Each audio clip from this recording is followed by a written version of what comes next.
Harrison Bergeron by Kurt Vonnegut Jr.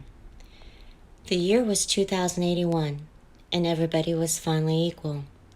They weren't only equal before God and the law, they were equal every which way. Nobody was smarter than anybody else. Nobody was better looking than anybody else. Nobody was stronger or quicker than anybody else. All this equality was due to the 211th, 12th, and 13th Amendments to the Constitution, and to the unceasing vigilance of agents of the United States Handicapper General. Some things about living still weren't quite right, though. April, for instance, still drove people crazy by not being springtime. And it was in that clammy month that the HG men took George and Hazel Bergeron's 14-year-old son, Harrison, away. It was tragic, all right, but George and Hazel couldn't think about it very hard. Hazel had a perfectly average intelligence, which meant she couldn't think about anything except in short bursts. And George, while his intelligence was way above normal, had a little mental handicap radio in his ear. He was required by law to wear it at all times. It was tuned to a government transmitter. Every 20 seconds or so, the transmitter would send out some sharp noise to keep people like George from taking unfair advantage of their brains. George and Hazel were watching television. There were tears on Hazel's cheeks, but she had forgotten for the moment what they were about. On the television screen were ballerinas. A buzzer sounded in George's head. His thoughts fled in panic like bandits from a burglar alarm. "That was a real pretty dance, that dance they just did," said Hazel. "Huh?" said George. "That dance, it was nice," said Hazel. "Yep," said George. He tried to think a little about the ballerinas.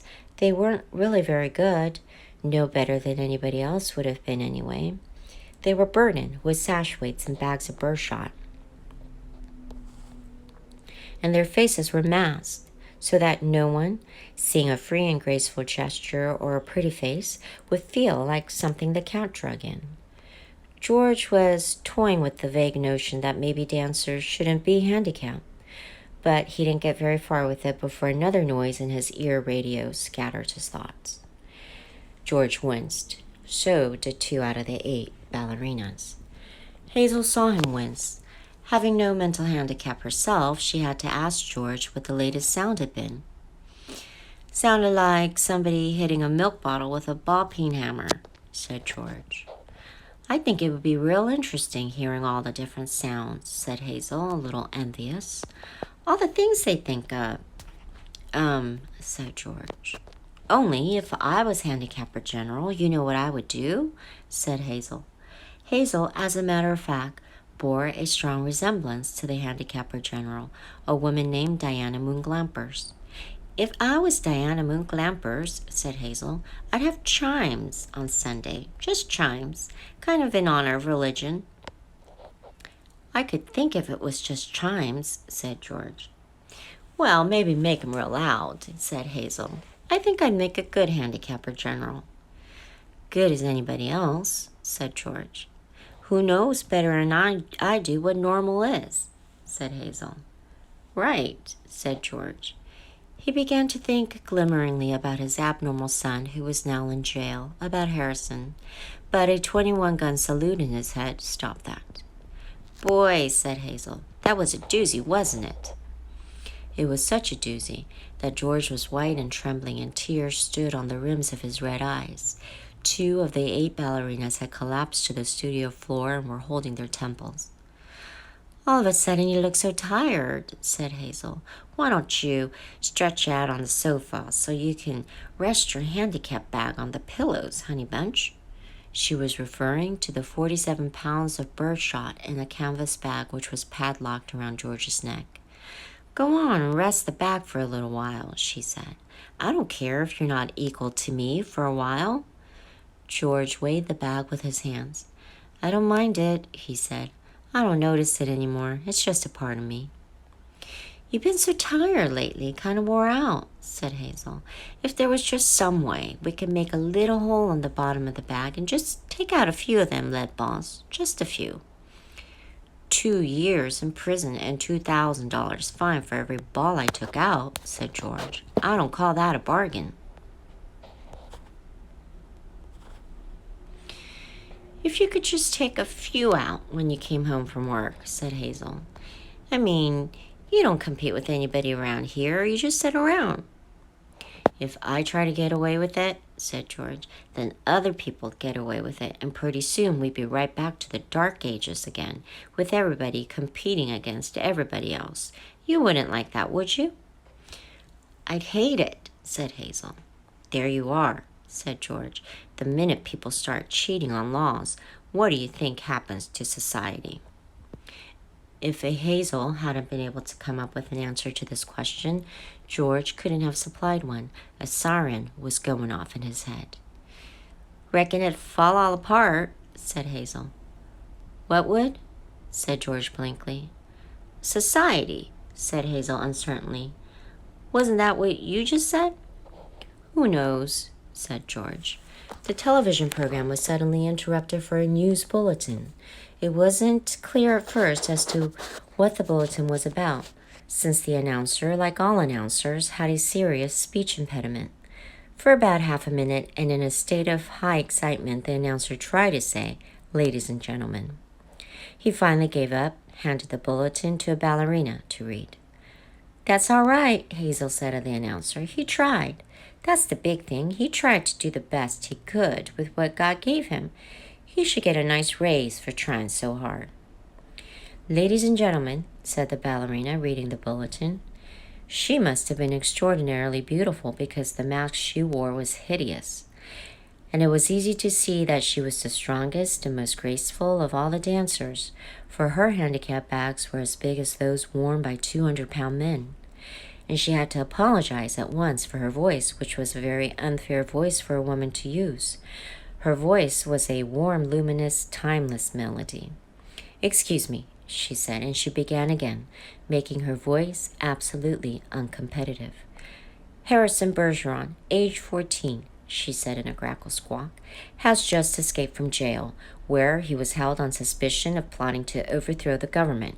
He is a genius and an athlete, is under-handicapped, and should be regarded as extremely dangerous. A police photograph of Harrison Bergeron was flashed on the screen, upside down, then sideways, upside down again, then right side up.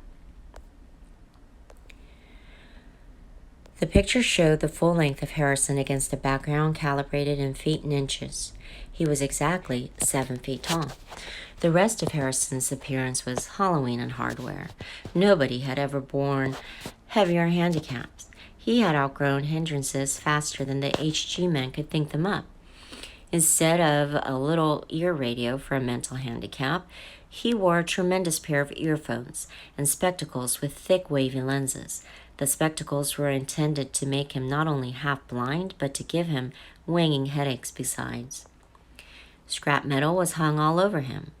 Ordinarily, there was a certain symmetry, a military neatness to the handicaps issued to strong people. But Harrison looked like a walking junkyard.